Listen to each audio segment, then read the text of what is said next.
Hello, everyone. My name is Mercedes Phillips, and I'm a grade 11 student at Campbell Collegiate in Regina and president of the Campbell Business Club. I'm excited to be facilitating today's Pathways to Entrepreneurship session as a part of Take Our Kids to Work Day presented by RBC Future Launch. We'll spend the next 20 minutes talking with 3 amazing entrepreneurs, and after hearing their stories, are opening up to your questions. I would like to begin today by acknowledging the Indigenous peoples of all lands that we are on today. While we meet today on a virtual platform, I would like to take a moment to acknowledge the importance of the land which we call home in Kanata.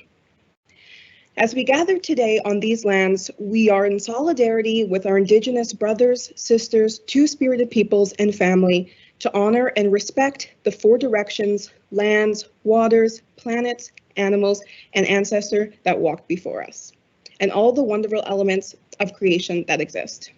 And as we reflect on the historical and ongoing relationship between Canada's education system and Indigenous peoples, we are highly aware of how much work there needs to do to repair the relationship with Indigenous students, parents, families, and communities.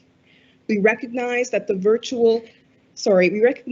and acknowledge our responsibilities as settlers on these traditional territories, and as a learning organization working in and with the public education sector, we reaffirm our commitment to improve our own understanding and local Indigenous peoples of their cultures and take concrete actions as identified in the Truth and Reconciliation Commission of Canada's 2015 report. We recognize that the violation of many treaties by the Government of Canada and the impacts of colonialism, including the legacy of residential schools and the 60s scoop, have resulted in lasting harms, intergenerational trauma, and ongoing injustices in Indigenous peoples. From coast to coast, we acknowledge the ancestral and unceded territory of all the Inuit, Métis, and First Nations people who call this nation home.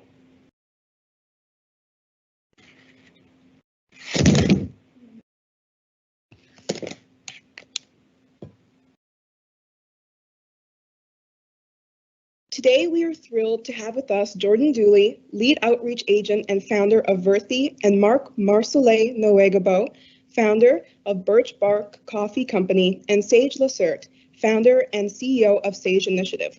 Welcome. We would love to start by asking you to introduce yourselves and share what inspired you to create your business.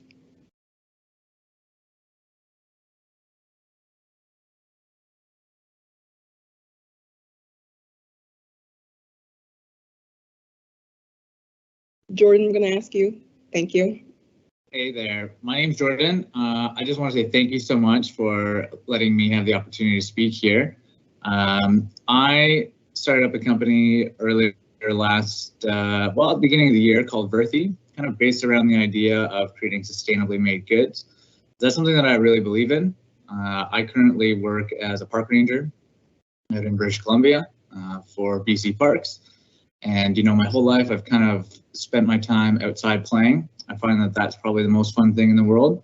So in an effort to, do better for myself and start this business, but also take into consideration the importance of the world that I love to play in and be in. Verthi is the company that I started, which has an emphasis on sustainability. So thank you so much for the opportunity to have a chat to speak, and I'm looking forward to it.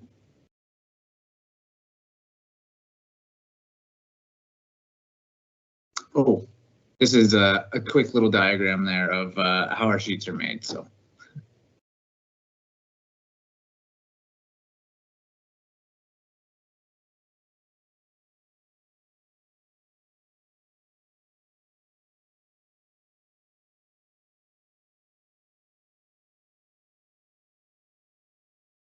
The first question is one I will ask to Jordan. Jordan, your love and passion of the natural world has helped shape how you run your business. How does sustainability factor into Verthi? Yeah, that's a great question. So like I was saying, sustainability is huge for me as an individual, and I think it should be huge for people as a business. Growing up, I spent a lot of time outside playing, and I actually went to school to be an adventure tour guide, which is just kind of a professional outdoor play person. And so when I spend so much time out there, whether it's rock climbing or hiking or paddling, you really start to develop an even deeper love for the natural world, the outdoor world, and seeing that and being in that environment all the time, it really just solidifies that you need to do your part to try to protect that and keep it around as long as we can. And so with that in mind, starting this business, that was a huge aspect. So something that Verthi does is we have invested a little bit extra money into a more natural way of creating fabrics. So you can see on the screen here, we use organic bamboo, very easy to grow and low impact material. And we use an organic compound to make our product instead of using heavy chemicals that are damaging to the environment, because like I said, we want to put a little bit more money into things that are sustainable for our future. Our sheets are sent out in a self-fabric bag, and we're actually working on, they should be here soon, shipping everything out in compostable shipping packages. So sustainability is huge for Verthi. It's something that will always be huge for Verthi, and I think it should be something that other companies take into consideration heavily into this next century, really. Thank you so much, Jordan. Now a question for Mark. Birch Bark Coffee Company gives back at every opportunity. Why is it so important to run a cause-driven company? And what are some of those initiatives? I think it's important to give back. I mean, the whole reason why this business that I created came to be was out of passion. I think that when you, as an entrepreneur, when you create an innovative social enterprise, there's a need to really focus on cause-driven and paying it forward. And I think that was the whole premise of my business model. And it's not so much about corporate anymore as we shift, as our millennials and Generation Z start, evolving in our world.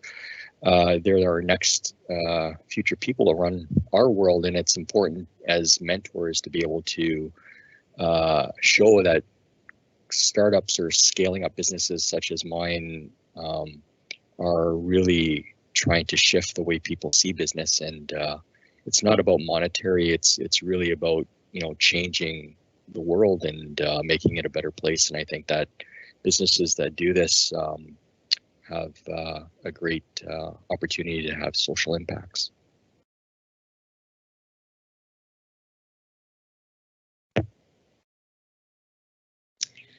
Thank you so much, Mark. I would now like to ask a question to Sage. Entrepreneurs often weave themselves and their experiences into their businesses. What experiences, if any, led to the creation and Sage initiative? And how does your business represent who you are as a person? Thank you for asking that question. I love this question. I always speak my language when I have the opportunity. Hadi, Sage Lacert Sadni. Hello, my name is Sage Lacert. I'm a carrier woman from the Lake Babine Nation, and really, for a lot of us, our business is often an extension of ourself and a lot of our values.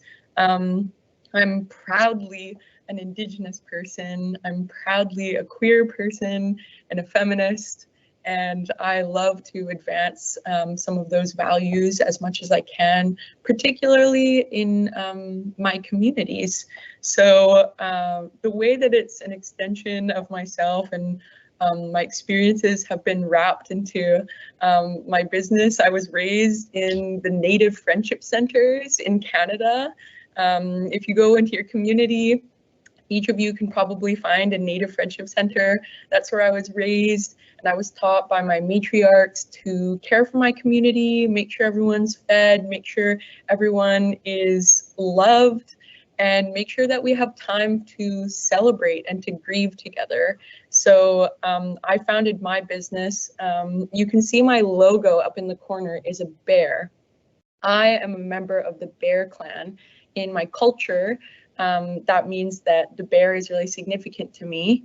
And my company's name is actually called Sus Lu. And in my language, sus means bear and lu means mother. So the name of my company is Mother Bear. And that's just an homage to all of my matriarchs who have taught me.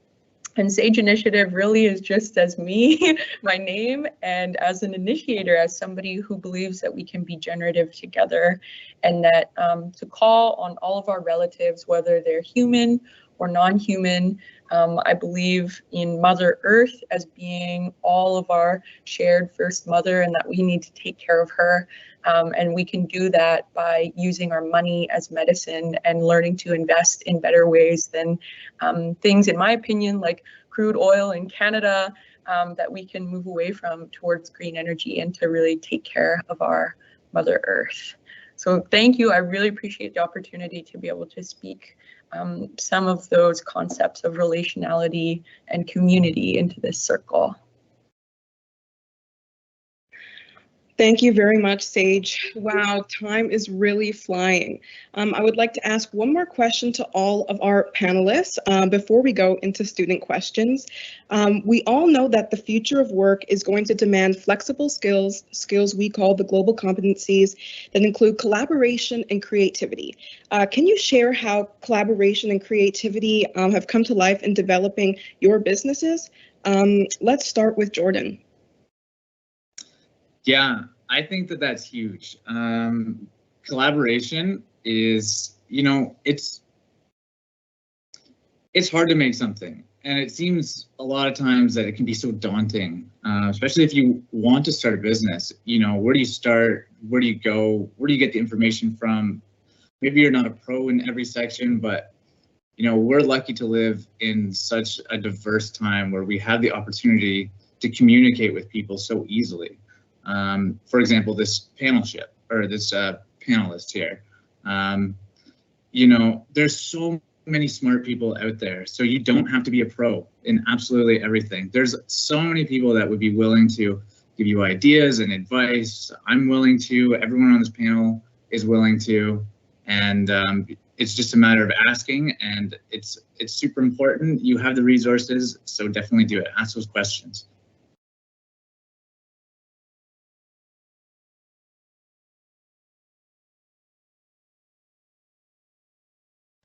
Maybe we'll move to Mark if you'd like to answer that question as well.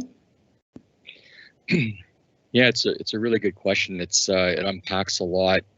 I think as a business, we're ever evolving, and we don't know what's in front of us. And I think quickly adapting is so important, especially in the times we are now, and using platforms such as social media, opportunities like this, speaking as panelists, give us the platforms to be able to share our stories. And I think as was mentioned, you reach out to the people that that inspire you, people that are mentors. So I like to use a lot of analogies. It's like ourselves, you know, it's like walking in the snow. We leave footprints behind us. So as leaders in the communities, we have to be able, as business people, we have to be able to leave proper footprints so that the next generations can follow. And I think it's very, very, very important that we leave a legacy that's for our next generations.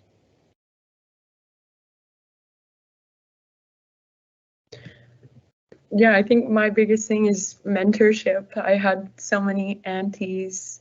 In my network, we call each other relatives and cousins and uncles and aunties. And I look to my mentors to give me advice the way they would their own niece.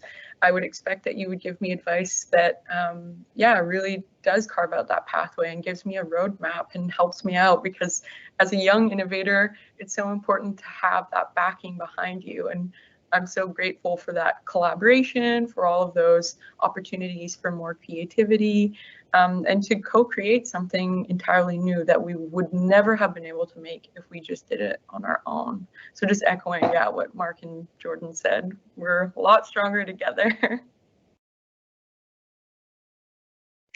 Thank you all very much for those amazing answers. There have been some great questions coming in throughout the chat, so let's take some time to look over those and read them. If you're attending and you would like to ask some questions, please feel free to type them into the chat.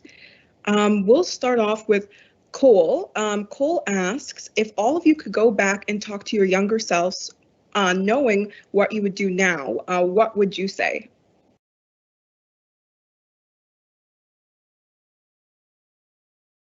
That's a good question. Maybe I'll jump in first. I mean, I'm not that old to begin with, but I think that if I could go back, even just, about a year or so ago, I think that the most important thing would just be to reaffirm that it's possible, that, if you have an idea, you can make it happen. You might need to talk to the right people, and the main thing is got to get the ball rolling. The sooner the better. That would be what I would tell myself a year ago.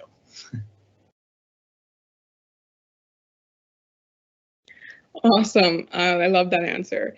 Agatha asked, how do you come up with an idea that starts your business?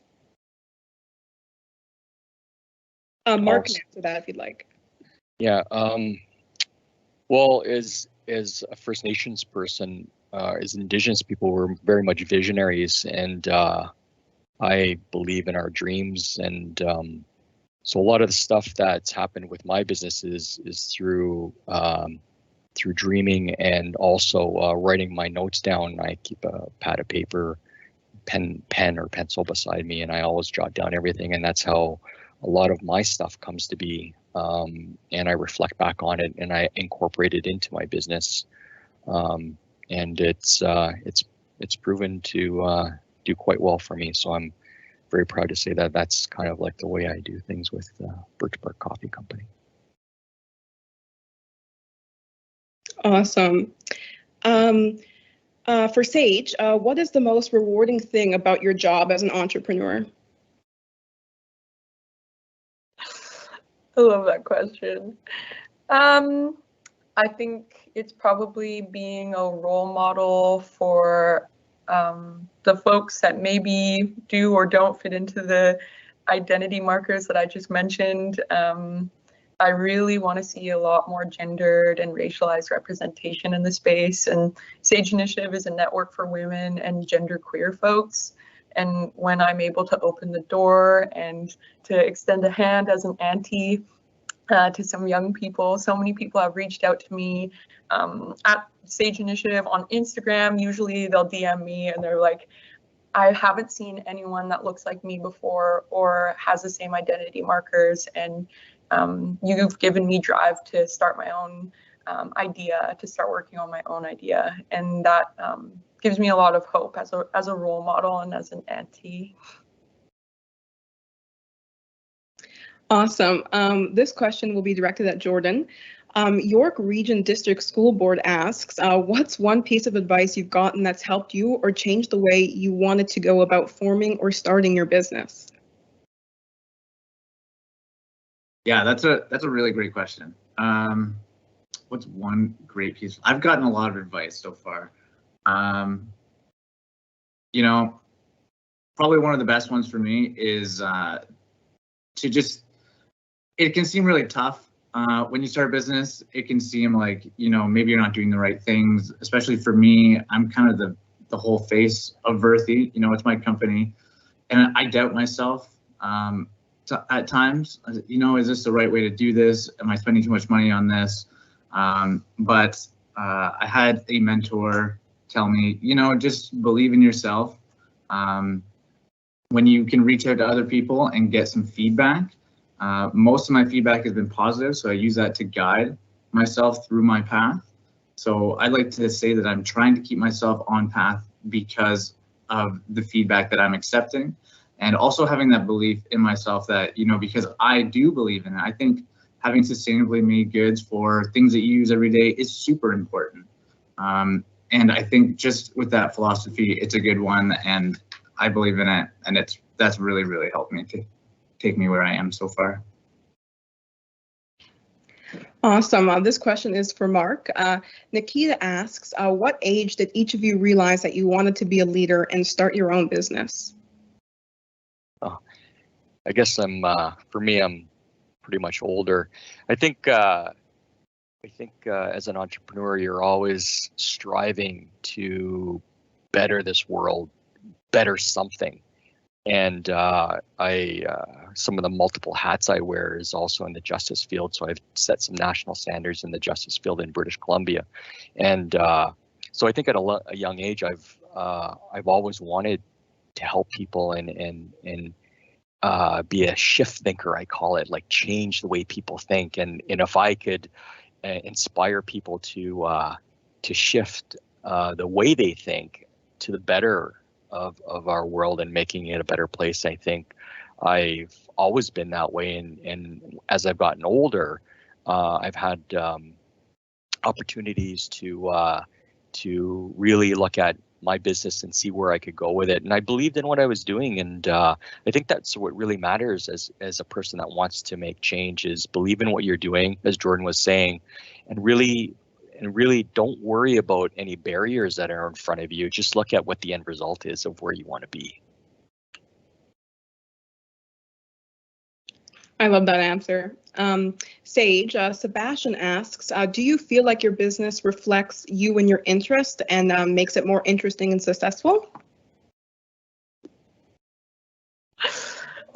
Yeah, no, it's interesting. I went to university and I studied gender studies in humanities. I'm not a business student. I didn't take commerce.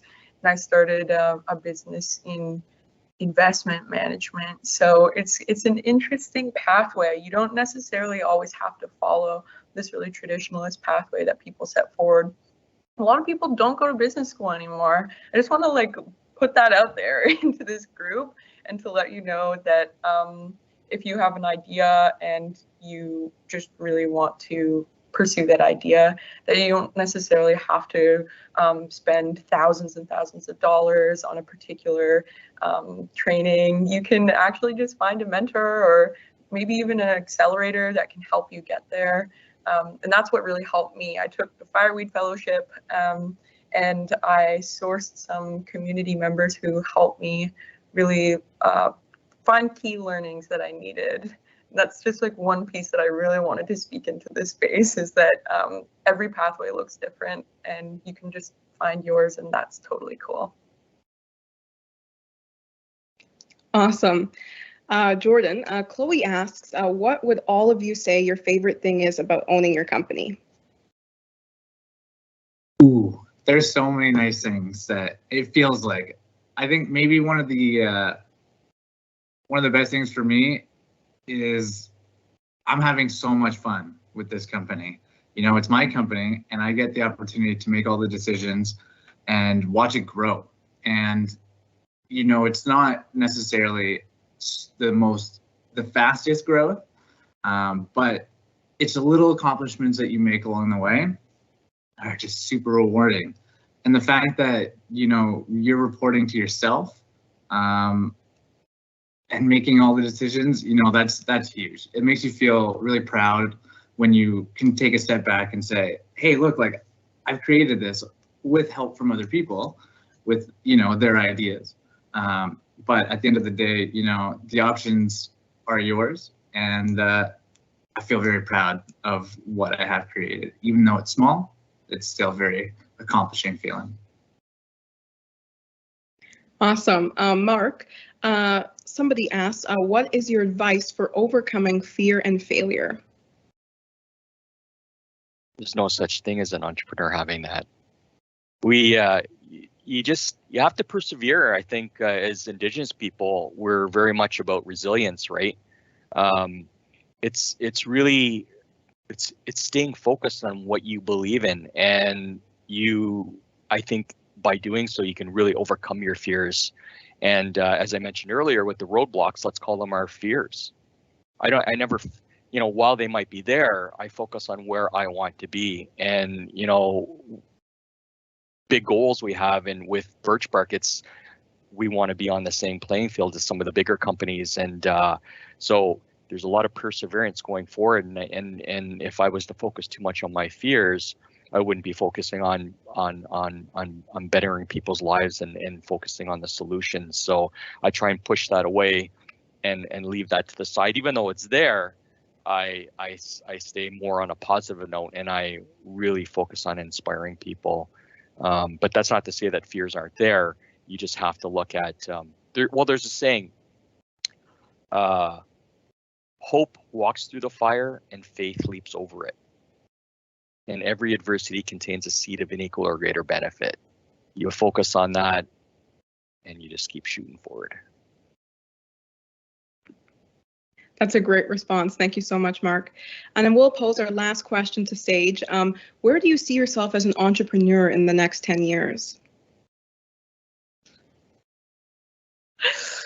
I hope somewhere not in my apartment in a global pandemic, having to work all day on this one particular project. I hope I have several projects going. I hope Sage has achieved our 5 and 10-year goal of building a national network of Indigenous women impact investors. I hope that we've seen beyond these colonial borders and we've been able to expand into across Turtle Island and to be able to rejoice with all of our Indigenous relatives and to be able to build that Indigenous economy. That's super important to me. And more importantly, is that we're trying to create a cultural shift here, and that doesn't happen in one day. It happens over time. And in 10 years from now, my 3-year-old niece will be 13, and I'll be able to see how exactly I've been able to have a social impact, even not just on her, and how we've been able to have an environmental impact on our Mother Earth in just 10 years. So I'm really looking forward to seeing that and to meeting my niece when she becomes a little teen, a little tween. I'm so excited. It's really important to me. The relational piece is so important. If there's one thing that y'all should remember from meeting me today, it's that relationality. Go look it up and see what you find. Thank you so much. Well, that wraps up our time for today. A big thanks to our panelists, Jordan, Mark, and Sage, and a big thanks to all of our students participating and for your great questions. Diversity truly drives innovation, and it is clear that you belong here. We hope that today has inspired you to explore your own pathways to entrepreneurship in your own future. The recording of this session will be available later today on the Learning Partnerships YouTube page, and you'll receive it in an email along with a survey link tomorrow.